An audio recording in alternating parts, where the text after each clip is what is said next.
রাতের বেঁচে যাওয়া ভাত দিয়ে এত মজার রেসিপি করা গেলে তাহলে রাতের সেই বেঁচে যাওয়া ভাত কেন ফেলে দিব। এমন এক রেসিপি যেটার খরচ প্রায় শূন্যের কোটায়। বেঁচে যাওয়া ভাত আমরা প্রায় সময় ফেলে দেই অথবা ভাতের সাথে দিয়ে রান্না করি, কিন্তু আজকে একটু ভিন্নভাবে রান্না করার চেষ্টা করছি, যেটা বড় ছোট বাচ্চা সবাই খুব পছন্দ করে খায়। এটা যেমন সহজ রান্না করা, তেমনি খেতেও অনেক বেশি সুস্বাদু হয়। আর খরচ তো একদমই নাই বললেই চলে। বাড়তি স্বাদের জন্য যোগ করা যায় ডিম, চিকেন বা আরও আদার্স অন্য কিছু। আমি আজকে কিছু সবজি অ্যাড করেছি, কালারফুল লাগবে আর খেতেও এটা বাড়তি স্বাদ যোগ করবে।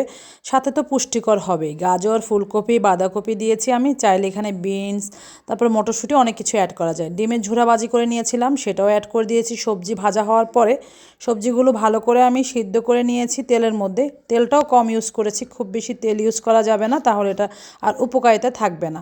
সব কিছু ভালো করে কষানো হয়ে যাওয়ার পরে কিন্তু আমি ভাতগুলো দিয়ে দিয়েছি। একদম ঝরঝরা ভাত হলেই সবচেয়ে ভালো হয় এই রেসিপিটা। আপনি যে চালের ভাত খান সেটা দিয়ে এটা করতে পারবেন। আমরা রেগুলার যে ভাত খাই সেটা দিয়ে আমি আজকে এটা রান্না করেছি। তবে চাইলে আপনি ইনস্ট্যান্ট ভাত রান্না করেও এই রেসিপিটা করতে পারেন। এটা বড় ছোট সবাই খুব পছন্দ করে খায় কিন্তু।